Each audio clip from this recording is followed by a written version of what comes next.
नवजीवन कौमी आवाज और नेशनल हेरल्ड की इस प्रस्तुति में आप सबका स्वागत है। मैं हूं उत्तम सेनगुप्ता।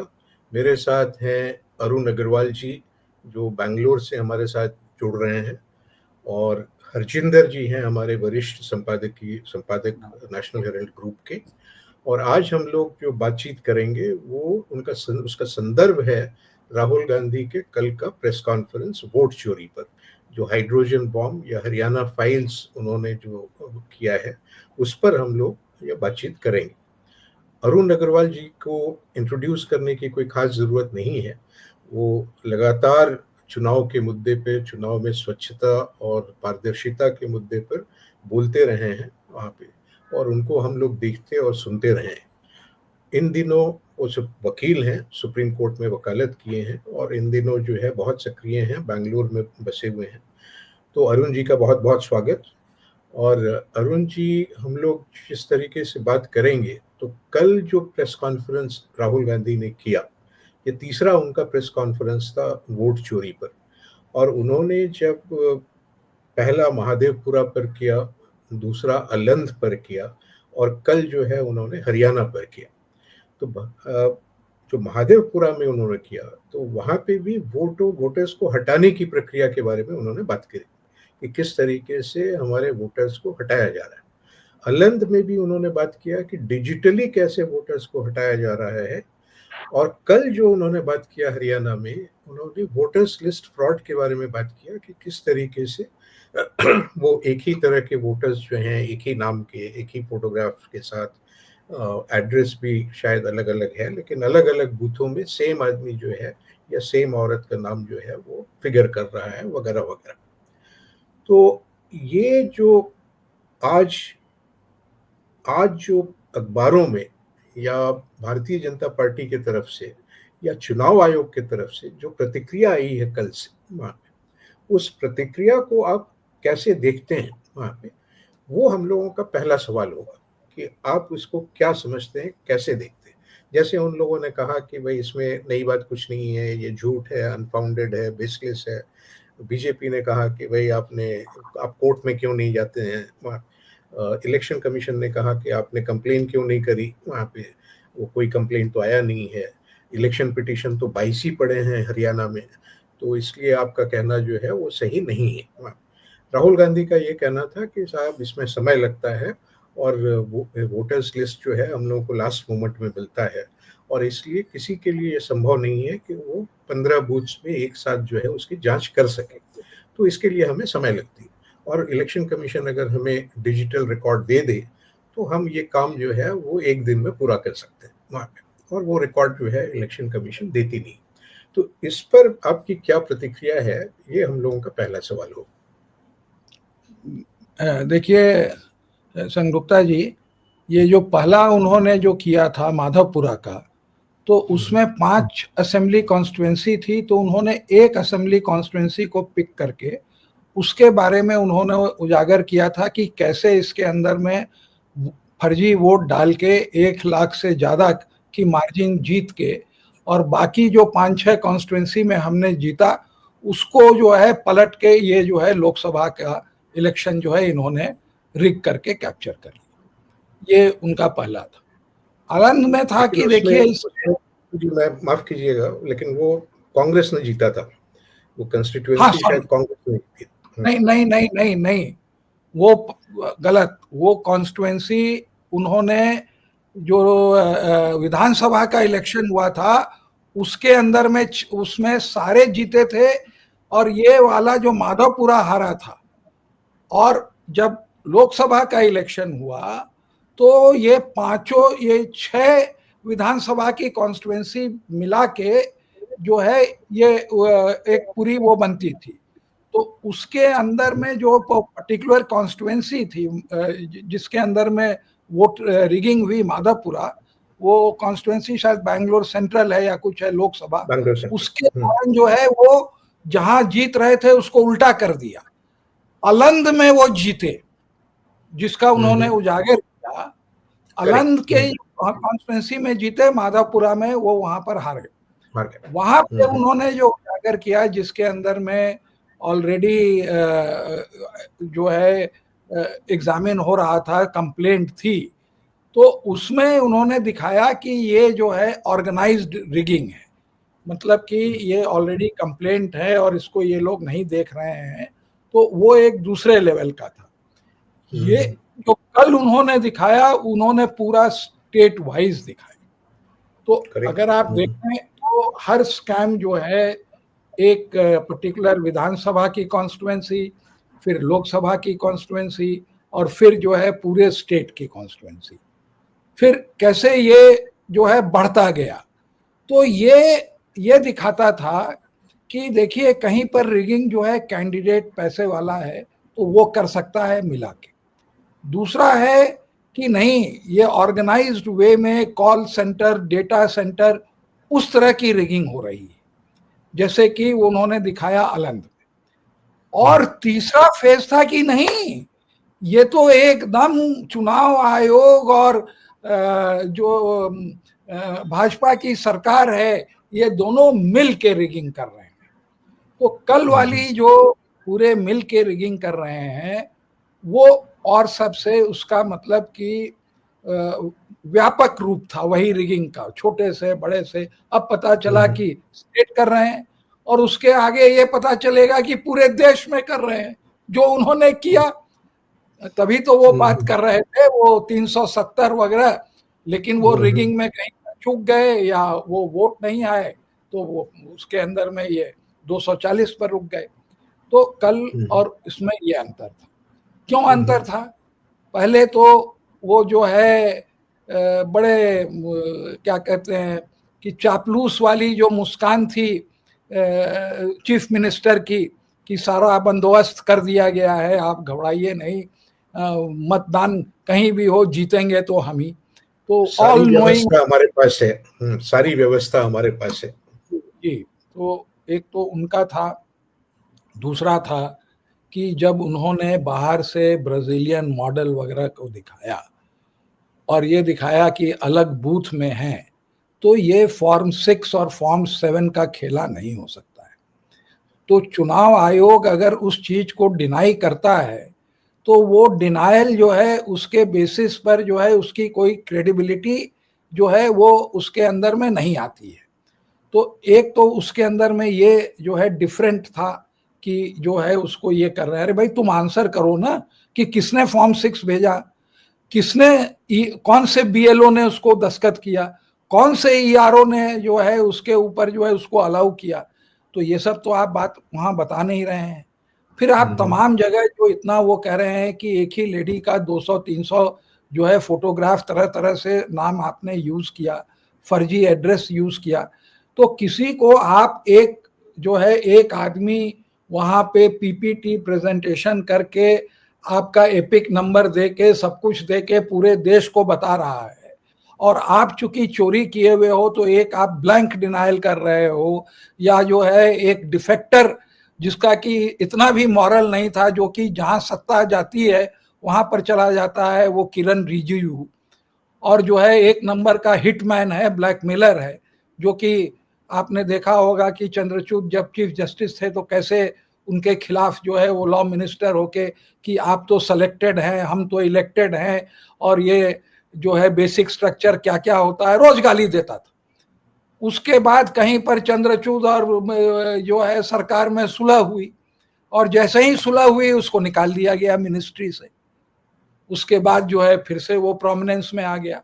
तो ऐसे ऐसे लोगों के, अगर आपकी क्रेडिबिलिटी नहीं है, और अगर आप सबूत और डॉक्यूमेंट्री एविडेंस जो आदमी दे रहा है और उसको आप डॉक्यूमेंट्री एविडेंस से नहीं काट रहे हैं, तो आपकी चूंकि ओरल एविडेंस की कोई क्रेडिबिलिटी नहीं है, क्योंकि आपकी क्रेडिबिलिटी नहीं।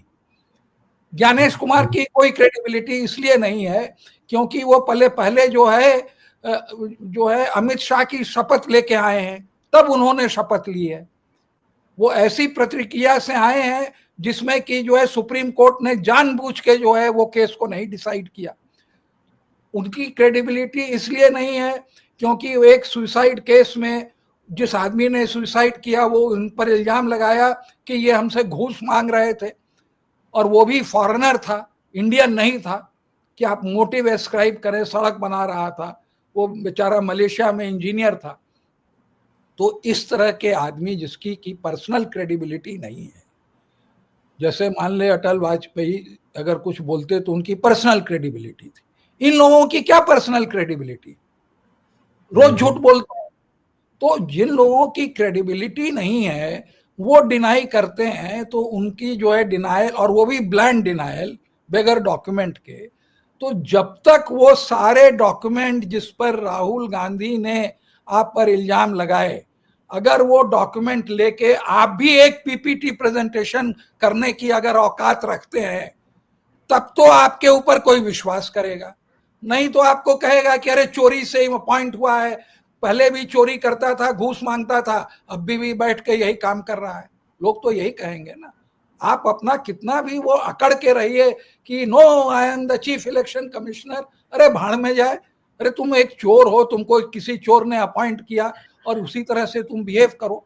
तो इसलिए जो क्रेडिबिलिटी वाले लोग हैं उनकी बातें जो है लोग मानते हैं, जिनकी क्रेडिबिलिटी नहीं होती है उनको जो है जब तक वो डॉक्यूमेंट नहीं पेश करते हैं तब तक उनकी कोई बात नहीं मानी जाती। तो इसमें दो इलेक्शन सवाल, सॉरी, दो सवाल इससे उठता है। एक तो जो मैंने पहले भी आपसे पूछा कि ये कोर्ट में जाने की बात जो चुनाव आयोग करती है, वहां पे वो विकल्प है क्या? क्योंकि ये सवाल राहुल गांधी से भी पूछा गया और राहुल गांधी ने कहा कि साहब ये विकल्प हमारे पास नहीं है, ये हमारा काम नहीं है, कोर्ट देख रही है, या तो सुप्रीम कोर्ट खुद ही जो है इसका संज्ञान ले और नहीं तो दूसरे कोई जाए वहां पे। और दूसरी बात जो आपके बातचीत से क्लियर होता है वो होता है कि एक जमाना वो था कि जब चुनाव आयोग के लोग जो हैं वो पब्लिकली आकर जो है सफाई देते थे, बात करते थे।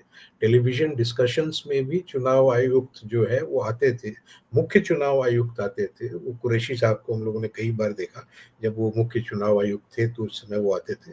और उनके जो दूसरे जो लोग हैं वो भी संवाद माध्यम में आकर जो है सफाई देते हैं। अब वो सब बंद हो चुका है और जैसे आप कह रहे हैं कि उनकी कोई क्रेडिबिलिटी बची नहीं है वहाँ पे, तो फिर से मैं ये सवाल दोहराना चाहता हूँ कि क्या कोर्ट में जाना कोई विकल्प है? क्या राहुल गांधी या कांग्रेस पार्टी या विपक्ष का कोई दल या कोई भी नागरिक जो है कोर्ट में जा सकता है? कोर्ट में जाने से उनको कुछ रिलीफ मिल सकता है क्या? और सुप्रीम कोर्ट जो है, जो कॉन्स्टिट्यूशनल अथॉरिटी है इलेक्शन कमीशन को, उसमें वो दखल अंदाजी कर सकती है क्या? इस पर थोड़ा सा अगर आप लाइट डालें, देखिए, अपनी राय दें। कोर्ट अगर निष्पक्ष हो तो वो सब कुछ कर सकता है, दखल अंदाजी भी कर सकता है, लेकिन इशारे इशारे में कह के उन्होंने छोड़ दिया कि आज जो है सुप्रीम कोर्ट में किसी को विश्वास नहीं है। और मैं बड़े खुले तौर से कह रहा हूं, और जिस तरह के इल्जाम जज के ऊपर लगे हैं और जज ही लगाए हैं, सुप्रीम कोर्ट के जज ही ए गोयल ने इल्जाम लगा, मतलब कि जो एलिगेशन है उसको देख के कहा कि इस इतने केसेस में बेल दिए गए नारकोटिक्स में, जो कि आप नशा की दवाइयाँ जो आप देख रहे हैं पंजाब में हो रहा है, और कमर्शियल क्वांटिटीज में, और इसमें घूस लिया गया, तो ये लीगली साउंड नहीं है। दूसरी तरफ आप देखते हैं कि एक जज जो राहुल गांधी के केस में उसको विक्टिमाइज करता है और उसको पनिशमेंट ट्रांसफर करके पटना भेज दिया जाता है हाई कोर्ट, और वो 50-60 आदमी को लांग के वो सुप्रीम कोर्ट में उसकी नियुक्ति होती है। तो जो सुप्रीम कोर्ट अपने हाई कोर्ट के जजों के साथ जो है न्याय नहीं कर सकता है, वो जनता के साथ क्या न्याय करेगा? ये उनको एक्सप्लेनेशन देना चाहिए ना कि हमने इस आदमी को 50 जजों, जिसमें कि 26 या 28 जो है chief justice of various high court थे, इनको हमने सुप्रीम कोर्ट में लाया कि ये चीफ जस्टिस बन सके, इसलिए लाया कि इनकी सीनियरिटी इतनी आगे हो जाए, और कोई कारण नहीं है। There is absolutely no merit. Supreme court लिख नहीं सकता है कि कैसे हमने इनको जो है टांग के लाया। और अगर आप रेजोल्यूशन देखेंगे तो उसमें लोगों ने दस्तखत तक नहीं किया है कि 5 कॉलेजियम में जो है कौन से 5 मेंबर थे। ये हालत हो गई है सुप्रीम कोर्ट की। और एक बात आप और समझिए, जो सुप्रीम कोर्ट में कोई आदमी जूता चलाता है चीफ जस्टिस के ऊपर, और दूसरा आदमी जो है, जो सांसद है, वो कहता है कि chief justice is responsible for civil war, और उस पर आप एक्शन नहीं लेते हैं क्योंकि वो भाजपा के लोग हैं, तो उसके ऊपर किसको विश्वास होगा? छोटी सी बात होती है तो राहुल गांधी का केस पासपोर्ट का जो है, आप देखिए 1 दशक से चला आ रहा है, और अगर मोदी जी का होगा, डिग्री का मामला होगा तो उसमें मानहानि लग जाएगा, फाइन लग जाएगी। तो ये जो सुप्रीम कोर्ट, ये नहीं है कि लोग बुद्धू हैं कि आप सुप्रीम कोर्ट हैं और अगर आप पक्षपात करेंगे तो लोग आपकी बात 1 दिन 2 दिन कुछ दिन तक इज्जत में मान लेंगे। लेकिन अगर आप गोगोई हैं, आप चंद्रचूड़ हैं, आने के एक गोगोई कहता है कि आपने क्यों प्रेस कॉन्फ्रेंस करी, तो हम एक अपने देश का ऋण उतार रहे थे, discharging our debt to the nation. अरे तुम प्रेस कॉन्फ्रेंस क्यों कर रहे थे, वो तो अब खुला, क्योंकि जस्टिस सूर्यकांत को तुमने रिकमेंड किया था, दीपक मिश्रा नहीं चाहता था। रिकमेंड होने के बाद दूसरे दिन उसने जो है जस्टिस ए.के. गोयल से ओपिनियन मांगी, और जिस दिन उसने तीसरे दिन जब ओपिनियन दी तो तुम खुंदक में आके जस्टिस चलमेश्वर के साथ जो है तुमने एक प्रेस कॉन्फ्रेंस कर दी। उसके बाद महिला कांड किया, उसके बाद जो है सारे फैसले उसने सरकार के उसमें किए, गलत आदमी को। अरुण जी माफ कीजिए, मैं रोक रहा हूं आपको कि हम लोग थोड़ा सा जुडिशियरी पर चले जा रहे हैं, जुडिशियरी पर बात करने के लिए हम आपको वापस फिर राहुल गांधी के प्रेस कॉन्फ्रेंस पर मैं आता हूं। आप इसको जुडिशरी को मत डिस्कस करिए, मैंने आपको एक कारण बता दिया कि क्यों लोग कोर्ट नहीं जाते, और इसी पर छोड़ देते हैं कि कोर्ट को दिख रहा है और उसके बाद सुओ मोटो एक्शन नहीं ले रहे हैं, तो क्या हम करें? तो उनका काम है न्याय करना, और इनका काम है अपना पॉलिटिकली उस चीज को उजागर। लेकिन अरुण जी, एक सवाल ये है कि बहुत सारे सुलझे हुए जो पत्रकार हैं वो भी ये कह रहे हैं कि राहुल गांधी ने ये तो साबित कर दिया कि वोटर्स लिस्ट में फ्रॉड हो रहा है, वोटर्स लिस्ट जो है वो परफेक्ट नहीं है, उसमें गलतियां हैं। लेकिन वो कह रहे हैं कि भाई राहुल गांधी अभी तक ये साबित नहीं कर पाए कि ये जो फेक वोटर्स हैं वहां पे, वे कांग्रेस पार्टी के खिलाफ ही वोट दिया या बीजेपी के पक्ष में वोट दिया, ये अभी तक साबित नहीं हुआ। अब इसको लॉजिकली आप देखिए तो इसको हम काट सकते हैं, लेकिन आपकी प्रतिक्रिया क्या होगी कि इस तरह की जो बातें होती हैं? ये जितने पत्रकार हैं ये सब लेजी पत्रकार हैं, ड्राइंग रूम एयर कंडीशन पर पत्रकार है। अगर ये बात रिपोर्टर्स कलेक्टिव जाके कहे, जो कि खोजी पत्रकारिता करता है, उसमें अपना समय वो करता है और जनता के चंदों से चलता है, तब तो मैं उनकी बात मानूं भी। ये तो बैठे बैठे आप अपना वो कर रहे हैं। अरे भाई, वो कैसे आदमी प्रूफ करेगा? आपने वीडियो वाला जो है वहां पर जो है कह दिया वीडियो नहीं देंगे, जब कोर्ट ने कहा तो आपने कहा कि हम संशोधन कर देंगे। तो अगर आप मान ले वोटर लिस्ट या इलेक्टरल लिस्ट में आप बेईमानी करते हैं, तो क्या हम उसको उस समय पकड़ेंगे जिस समय की क्राइम हो रहा है? तो वो क्राइम हम कैसे पकड़ेंगे? वीडियोग्राफिक से पकड़ेंगे? और कोई उपाय है पकड़ने का? आप लिस्ट देंगे तब हम पकड़ेंगे। तो सारे कागज तो आप रखे हुए हो, ट्रांसपेरेंसी में आप वो कागज देते नहीं हो, और ऊपर से कहते हो कि कैसे प्रूफ हुआ। अरे ब्राजील वो छोड़ो ना, पहले ये बताओ कि ये ब्राजीलियन मॉडल जो है 10 बूथ में कैसे आई? इलेक्ट्रल रोल में क्या कांग्रेस ने उनका नाम डाला? तुम्हारे आदमी। उसके पहले अरुण जी, आप जो सीसीटीवी फुटेज की बात कर रहे हैं वहां पे, उससे जुड़ा हुआ एक सवाल है कि जब Punjab and Haryana high court ने चुनाव आयोग को ये निर्देश दिया कि आप सीसीटीवी फुटेज आप दीजिए वहां, और वो 10 दिनों के अंदर जो है वो लॉ मिनिस्ट्री में जाके उन्होंने कानून बदल दिया और कहा कि भाई पब्लिक को कोई एक्सेस हम नहीं देंगे और सीसीटीवी फुटेज हम नहीं दिखाएंगे वहां। तो इसके खिलाफ जो है क्या कोई अपील बनती थी? क्या कोई जा सकता था कोर्ट में? और क्या वो लगता नहीं है कि कोई गया है? अगर जाता तो कोई फायदा होता? आपको क्या लगता है? उसके देखिए, वो Punjab and Haryana high court ने उनको ऑर्डर कर दिया अब क्या हुआ, वो जो है, आपको मैं अपडेट कर दूं, आपका इसमें इंफॉर्मेशन सही नहीं है। वो महमूद प्राचा ने वो पिटीशन डाली थी, वो पिटीशन उनकी अलाउ हो गई, और 10 दिन नहीं लगाए, केवल 3 दिन में जो है उन्होंने सारा चीज जो है कानून को, इन्होंने लॉ मिनिस्ट्री को लिखा, और उसके बाद वो पूरा कानून बदल दिया गया। कानून बदलने के बाद जो है सुप्रीम कोर्ट में उस कानून के खिलाफ जयराम रमेश गए, जो उनको नहीं जाना चाहिए था। अगर उनको जाना था तो वो हाई कोर्ट जाते, और ऑलरेडी एक ऑर्डर यहां पर उनके फेवर में था। तो जो कानून बदला वो रेट्रोस्पेक्टिव इफेक्ट से नहीं बदला गया था, वो जो है प्रोस्पेक्टिव था।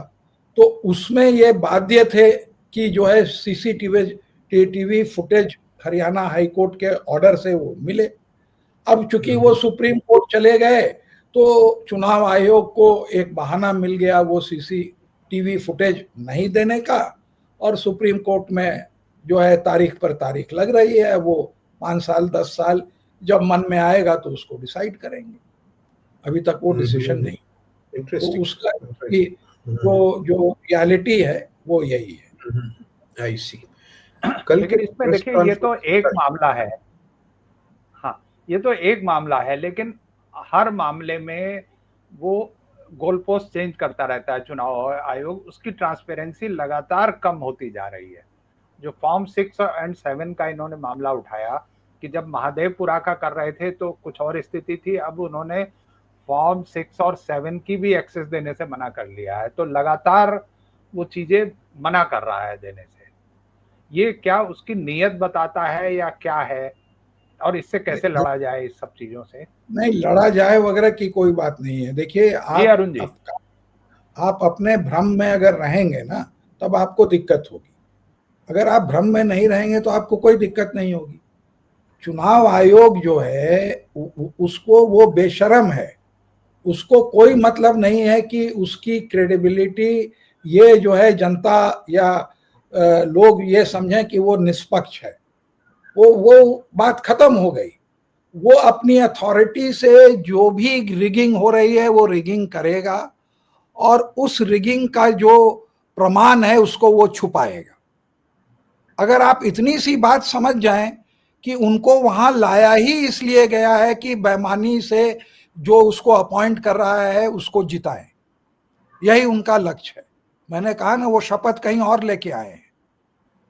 ज्ञानेश कुमार, शायद आपको मालूम नहीं होगा कि ये पहले जॉइंट सेक्रेटरी थे अमित शाह के अंदर में, फिर प्रमोट हुए तो वहाँ एडिशनल सेक्रेटरी होम बने अमित शाह के अंदर में, फिर प्रमोट हुए तो वो कोऑपरेटिव मिनिस्ट्री में चले गए। तो कोऑपरेटिव मिनिस्ट्री जो है अमित शाह को दे दी गई, जो कि जनरली नहीं दी जाती है। तो वो जो है, मैंने जो कहा कि अमित शाह की शपथ लेके आए हैं। तो इसलिए जो है चुनाव आयोग कहीं न्यूट्रल एजेंसी नहीं है। बस मैं इतना ही कहना चाहूंगा। आप क्यों उनके ऊपर ये उम्मीद रखते हैं? नहीं, इस हालत में अरुण जी विकल्प क्या है? कोई विकल्प नहीं है। सड़क पर आइए, सड़क पर जब इतना बड़ा मास हो जाएगा तब इनको समझ में आवेगा। अभी तो वो पेशेंस वाला है। और क्या विकल्प है? विकल्प इन्होंने कोई छोड़ा है? कोई विकल्प नहीं छोड़ा है। और जनता जो है रोज रोज सड़क पर तो नहीं आ सकती है ना। एक सवाल अरुण जी मैं इसलिए पूछ रहा हूं कि आप इन सारी बातों पर आप बहुत दिनों से आप देखते आए हैं, पढ़ते आए हैं, समझते आए हैं और समझाते हुए आए हैं कि ये जो वोटर्स लिस्ट है, इसको स्वच्छ बनाने के लिए या फ्लॉलेस बनाने के लिए इतनी मशक्कत क्यों करनी पड़ती है? नहीं, क्यों ये हर एक साल हर एक चुनाव में ये बातें उठ के आती हैं कि भाई वोटर्स लिस्ट में जो है नाम नहीं है, कट गया, ये क्यों होता है? देखिए, ये जो है ना, ये एक क्राइसिस की गई है। इसमें कोई क्राइसिस थी ही नहीं। ये बड़े आसानी, ये आप बताइए हमें कि ये पिछले 5 साल के पहले तक कोई वोटर लिस्ट की तो बात कर नहीं रहा था कि इसमें रिगिंग हो रही है। ये जो पहले जो था कि फॉर्म 7 से आप वोट कटा सकते हैं, ये पहले भी था, और उसमें कुछ कुछ कैंडिडेट्स इसका एडवांटेज लेते थे। अगर आप इंटरनेट पर खोजेंगे तो आंध्र प्रदेश में ये काफ़ी होता था कि एक दूसरे के वोट कटाते थे। लेकिन ऑर्गेनाइज लेवल पे नहीं होता था, चुनाव आयोग के सहयोग से नहीं होता था। अगर उनके संज्ञान में आता था तो वो तुरंत इंक्वायरी उस पर ऑर्डर करते थे, एफआईआर करते थे। जैसे आपने देखा कि अभी भी अलंद में जो है यहाँ के कर्नाटक के, उन्होंने एफआईआर कराई, उसकी जांच पुलिस करती थी। ये सारी चीजें जब बेईमानी होने लगी तो उसमें ये हो गया। ये मात्र जो है एक बीएलओ के अंदर में केवल 1000 वोट होते हैं। अगर 1000 वोट होते हैं तो अगर एक एवरेज हाउस होल्ड की संख्या आप 4 मान लें तो 250 घर उसके अंदर में है। अब आप बताइए कि एक आदमी को 250 घर में दरियाफ्त करने में जो एक दूसरे के बगल में है कितना समय लगेगा और उसमें कितनी इनएक्यूरेसी आवेगी। केवल 250 है एक आदमी के पास।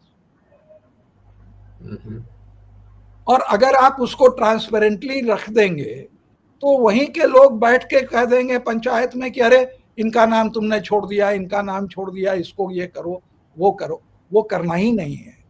जब आपका मोटो है रिगिंग तो ये सारी चीजें एक नाम हो जाती है, बीएलओ, फॉर्म 6, फॉर्म 7। अरे बीएलए कहां से आ गया? किसने बीएलए का स्टेटस क्या है?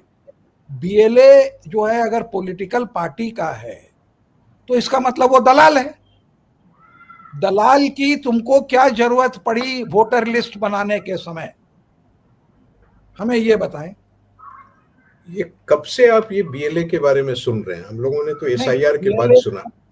नहीं सुना। एक बड़े वो होते हैं ना काबिल आईएएस अफसर जो अपने को बड़े ईमानदार समझते हैं और मतलब कि वो सोचते हैं कि अगर हम ईमानदार हैं तो हम जो काम कर रहे हैं वो सही है, और लेकिन जो है उनको घपला और उसका जो एकदम दिमाग नहीं।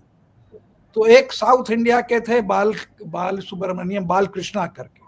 अभी मैंने उनका हाल में भाषण एक कोई सेमिनार में आए हुए थे तो अपनी वो मतलब कि जो तारीफ वो सेल्फ वो कर रहे थे कि जैसे कि हमको लोगों ने पद्म श्री के लिए रेकमेंड किया, हमने मना कर दिया, हमने वो कर दिया, वो बीजू ये पटनायक साहब हमको अपना सेक्रेटरी बनाना चाहते थे, हमने मना कर दिया क्योंकि मैंने चुनाव कंडक्ट किया था। Full of himself. तो इस आदमी ने बीएलओ बनाया, खुद ही कह रहा है बीएलओ। पहले बीएलओ भी नहीं होता था ये। अच्छा। 2008-10 तक जो है बीएलओ भी नहीं था। आप इनके इलेक्शन मैनुअल में देखिए, there is nothing like BLO. I see. So this happened in 2010 or 12. हाँ, it was the brainchild of this so-called bureaucrat, honest bureaucrat. चंदन टीका वाला तो नहीं है गोपाल स्वामी जैसे जो चुनाव आयोग बने, जो कि हरदम डिफेंड करते रहते हैं, वो वाले नहीं है। हाँ, लेकिन वो इंटीग्रिटी बस है तो मैं सब कुछ हूँ, ऐसे नहीं होता है ना। तो इन्होंने वो सिस्टम लगाया, बोले कि हमने साथ साथ बीएलए भी लगाया, लेकिन वो उतना वो नहीं हुआ, it did not catch on. देखिए बीएलओ, आप उनके 2-3 चीजें इसमें समझने की बात है। पहले तो इलेक्शन कमीशन के जो करीब 5 कानून हैं, 4 या 5 हैं, रूल्स और एक्ट मिला के, कहीं भी बीएलओ और बीएलए का नाम नहीं है। ईआरओ का नाम है, इलेक्टरल रोल ऑफिसर, जिसका काम है ये बनाना। दूसरी बात कि बीएल जो जहां तक इलेक्शन कमीशन कहता है कि एरर फ्री इलेक्टरल रोल बनाना जो है ये जिम्मेदारी, साफ लिखा हुआ है इलेक्टरल मैनुअल में, ये जिम्मेदारी जो है ईआरओ की है। और अगर वो इसमें कोई गड़बड़ सड़बड़ करता है तो उसको 2 साल की कैद है, वो भी कानून में लिखा हुआ है। यही बात कल राहुल गांधी ने कहा कि it is not my job, political parties job to prepare the electoral roll. Electoral role is to be prepared for the electorate, not for the political party. Correct. हमारा, हम किसी भी पार्टी के लिए वोट करें, it is a commitment given through the constitution to we the people by the election commission who has been empowered that कि हर आदमी का नाम उसके अंदर में रहेगा और उसमें जो है किसी पॉलिटिकल पार्टी की दलाली नहीं होगी या उसका दलाल नहीं प्रेजेंट होगा। मुझको पोलिंग एजेंट समझ में आता है, क्योंकि पोलिंग में गड़बड़ नहीं हो तो आप बैठे रहें, क्योंकि उस समय वोट निष्पक्ष होता है, तो वो ट्रांसपेरेंसी का एक जरिया है।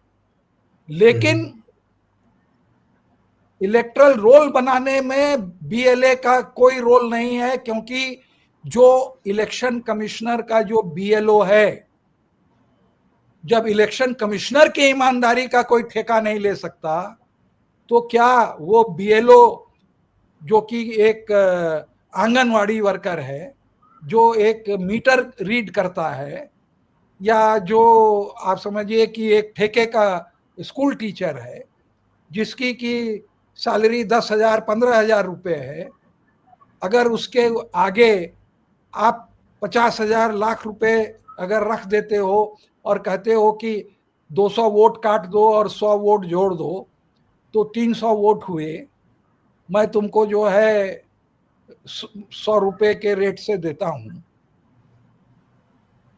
जैसे कि 80 रुपए रेट से आपने वोटर काटी, तो कितने बिहार में ऐसे ईमानदार लोग हैं, मैं बिहार से आता हूं, जो उसको की कहेंगे नहीं बाबा मैं ईमानदार हूं, मैं नहीं लूंगा, जबकि आपको पूरा मिला हुआ है। अरुण जी, इसका मतलब ये है कि न बीएलओ का जिक्र रूल्स में है, न बीएलएज का जिक्र है, और कानूनी तौर पर जो है इन लोगों का कोई स्टेटस नहीं है, कोई अपना वैलिडिटी कुछ नहीं वहां पे। और बीएलओ की कुछ रिस्पांसिबिलिटी क्या, एक सेकंड हरजिंदर जी, ये बीएलओ का रोल क्या डिफाइंड है क्या कानून में? या उनका वहां पर जिक्र नहीं है, लेकिन इलेक्शन मैनुअल जो है, इलेक्ट्रल मैनुअल जो चुनाव आयोग बनाती है, उसके अंदर में उनका रोल क्या, क्वालिफिकेशन होगा, किस तरह का आदमी होगा, कौन होगा, वो वही आदमी होगा। ये नहीं है कि बीएलओ जो है बगल की कॉन्स्टिट्यूएंसी का होगा। नॉट ओनली कॉन्स्टिट्यूएंसी, उसको जो बूथ उसके अंदर में है उसी का होगा, उसी जगह का होगा, रहने वाला।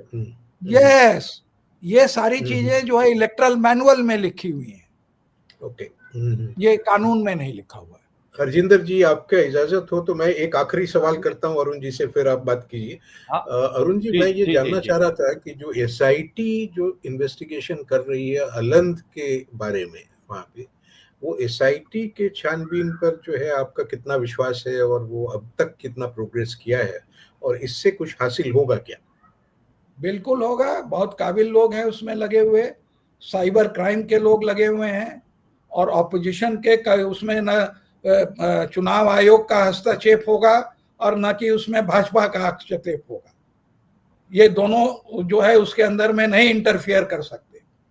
और जो आदमी उसको हेड कर रहा है उसकी एक बहुत अच्छी हिस्ट्री है। उसी ने जो है रवन्ना के लड़के को जो है 1.5 साल में जो वो सेक्स का कांड था उसमें उसने उसको कन्विक्ट करा दिया। तो जानकार लोग हैं, काबिल लोग हैं, और उन्होंने आइडेंटिफाई भी कर लिया, और जो वो एमपी था जो गड़बड़ कर रहा था उसके यहाँ रेड भी करी। अब वो भागा भागा कोर्ट से जा रहा है बेल लेने, एंटिसिपेटरी बेल लेने, अब उसको बेल वेल मिलेगी। तो वहां तो वो, और उन्होंने डेटा सेंटर को भी आइडेंटिफाई कर लिया है, क्योंकि अब इसमें चुनाव आयोग कुछ नहीं कर सकता है। ज्ञानेश कुमार ठंगा कर सकते हैं, कुछ नहीं कर सकते, क्योंकि ये पुलिस का मामला हो गया। जी बहुत धन्यवाद। लेकिन हरजिंदर जी का कोई सवाल है? नहीं, मेरा सवाल आपसे भी है और उनसे भी है कि जो बिहार में अभी जो खबरें आ रही हैं बिहार में उसमें 2 तरह की बातें हैं। एक तो पोल परसेंटेज बहुत ज्यादा रहा है, अभी तक जो 5 बजे तक 60.13% पोलिंग हुई है। उसके अलावा दूसरा ये कि बहुत जगह एसआईआर का असर देखने को मिला है। तो इन दोनों बातों पर मैं टिप्पणी आप लोगों की चाहूंगा। नहीं तो एसआईआर का क्या असर मिला है? असर ये मिला है कि बहुत जगह लोग पहुंचे और उनका नाम वोटर लिस्ट में नहीं था, या इस तरह की जो प्रॉब्लम आई है। नहीं तो या ये तो उत्तम दा के पास कुछ और खबरें हो? ऐसा है कि पहले जो है ये वोटर लिस्ट जो बनती थी उसमें ये लोग रिगिंग करके फॉर्म 6 फॉर्म 7 भरते थे। तो जब ये मामला पकड़ा गया और उसी के बाद ये ज्ञानेश कुमार आया तो उसने कहा कि क्या जरूरत है, मैं एसआईआर के थ्रू रिगिंग कर देता हूं। तो उन्होंने जो है वो अवैध वोट उसमें जोड़े भी हैं। भले इस बार ब्राजीलियन मॉडल नहीं यूज किया हो, कई और मॉडल यूज कर लिया हो, है ना। वो ब्राजीलियन मॉडल के लिए तो वो ये नहीं कह सकते हैं ना कि क्या हम अपनी माताओं बहनों और बेटियों का जो है वो डेटा जो है, ये फोटोग्राफ जो है मैं आप लोगों को दे सकता हूं।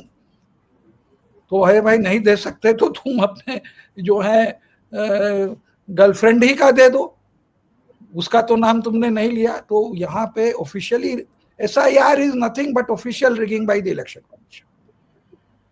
हरजिंदर जी, मुझे लगता है कि ये अंदेशा हम लोगों को पहले से भी था रहा है कि जिस तरीके से हड़बड़ी से ये एसआईआर को रोल आउट किया गया और तैयारी बिल्कुल नहीं थी, और न बीएलओज को इसका आभास था, न बीएलएज को आभास था, न पॉलिटिकल पार्टी को कोई जानकारी थी।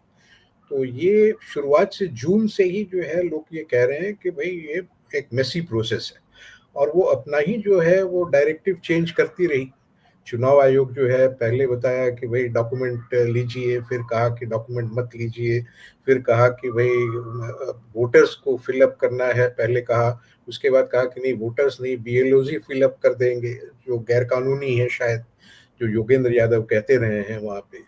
तो गड़बड़ियां तो बहुत हुई वहाँ। और जिस तरीके से चुनाव आयोग ने इनाम दिया और ये कहा कि बीएलओज ने बहुत अच्छा काम किया है बिहार में और उनको इनाम दिया गया, और जिस तरीके से एसआईआर की प्रक्रिया में बदलाव किया गया, अब जब 12 और राज्यों में ये एसआईआर करने वाले हैं, तो उससे ये जाहिर होता है कि बिहार में इनकी तैयारी नहीं थी, नंबर एक।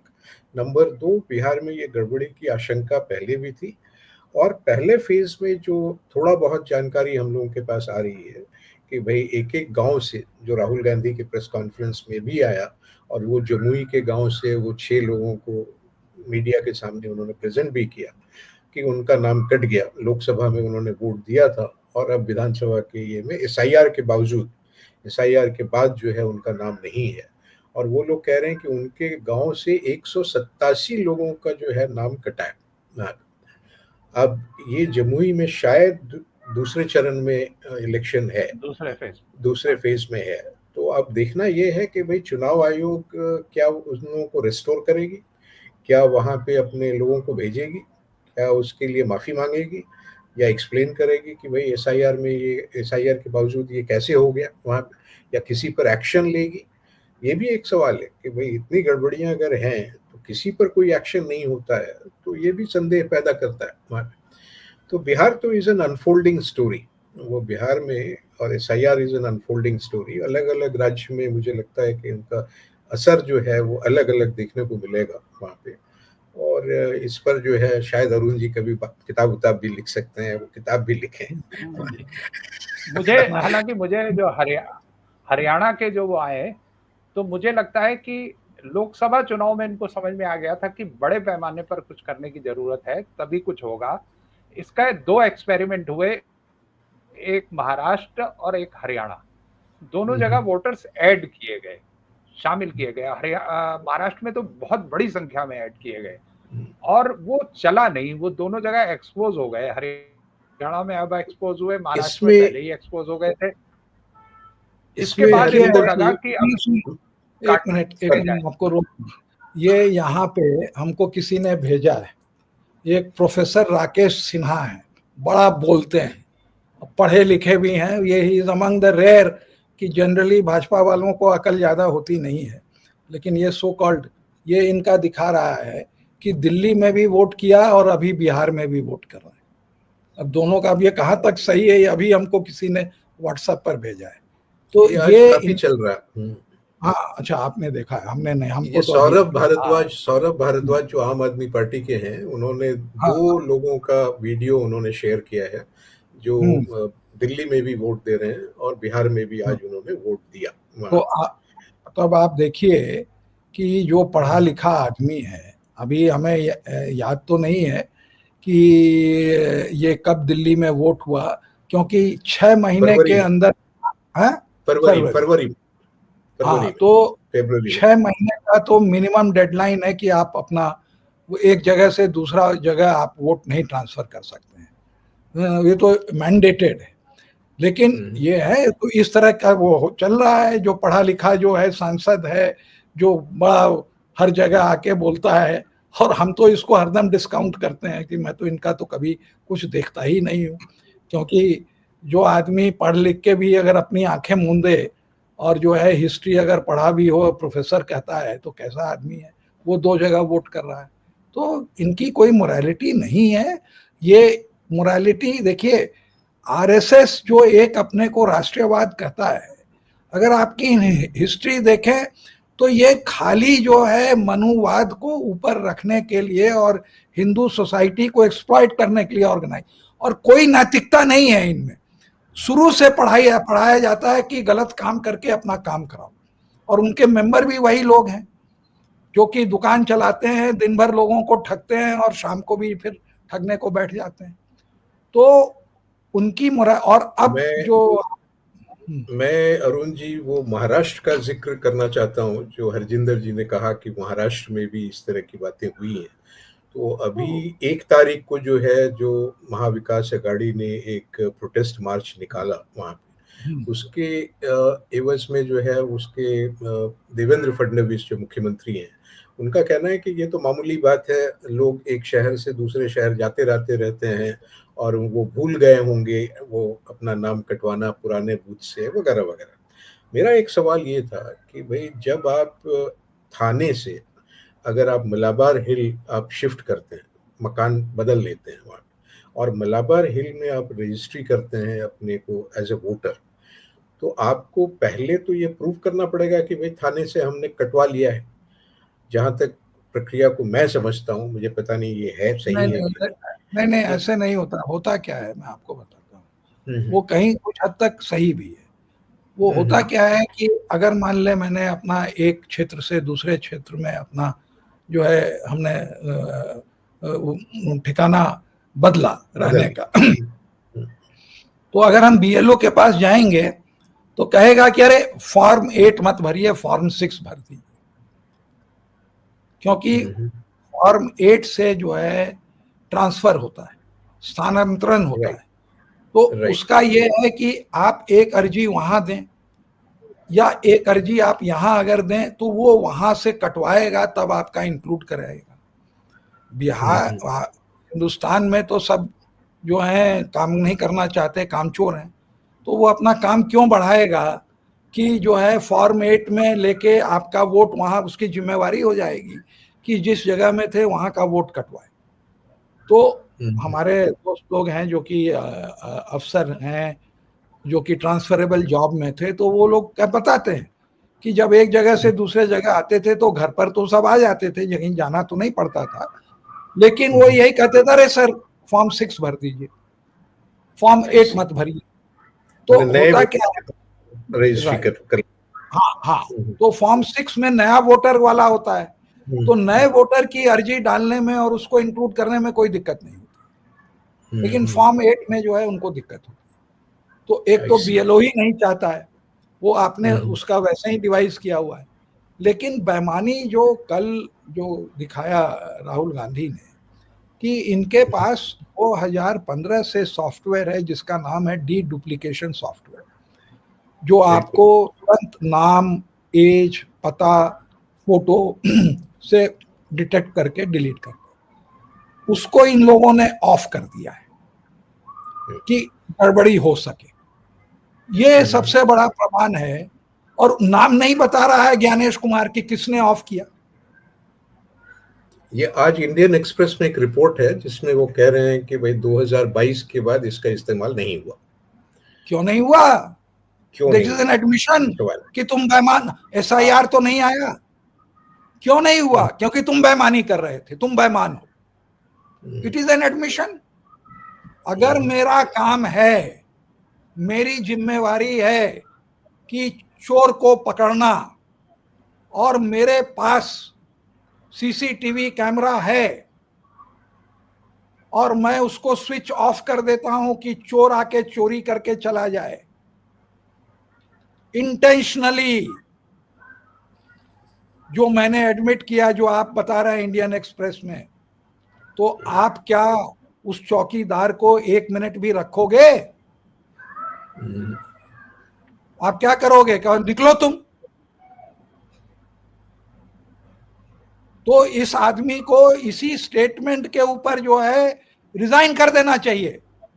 ये सूत्र के हवाले से है अरुण जी, वो अरे इंडियन सूत्र नहीं, एक्सप्रेस ये को किसी का रियलिटी नाम। है। सूत्र क्या होता है? यही तो लोग पकड़ रहे हैं, तभी तो वो जो है, तभी तो ये सारे कारनामे जो है 2024 के बाद हुए हैं। डुप्लीकेट वोट्स, तो यही बात है ना, कि वही तो अब लोग पूछ रहे हैं क्यों ये पकड़ा कैसे गए हैं, क्योंकि ये सारी चीजें इलेक्ट्रल मैनुअल में लिखी हुई हैं कि 2015 में ये कैसे ये सॉफ्टवेयर बना और कैसे ये जो है डिटेक्ट करता था और वोटरों को हटा देता था, इसलिए एसआईआर की जरूरत नहीं थी। जी जी, मुझे लगता है कि अब हमें आज की चर्चा को विराम देना चाहिए और जी। फिर अगली चर्चा में हम लोग मिलते हैं, क्योंकि ये कथा अनंत है। क्या उत्तम दा कुछ कह रहे हैं आप? नहीं नहीं, आप सही कह रहे हैं कि ये तो हरी कथा अनंत और है ही। हाँ, लेकिन अरुण जी से बात जी करके जी, हम लोगों को बहुत अच्छा लगा, बहुत कुछ सीखा हम लोगों ने, हाँ बहुत और अच्छा बहुत है। कुछ जी जी, जानकारियां जो है उन्होंने दिया। तो अरुण जी, आपका बहुत बहुत धन्यवाद, बहुत बहुत शुक्रिया, और आप हम लोगों से जुड़ते रहिए। आप लोगों जी से हम लोगों को मदद की आवश्यकता भी है, ज़रूरत है। जी, तो आपसे बातचीत जी जी। करने की मंशा लेकर हम लोग यहीं पर ये समाप्त करते हैं आज। आप लोगों को बहुत बहुत धन्यवाद। नमस्कार।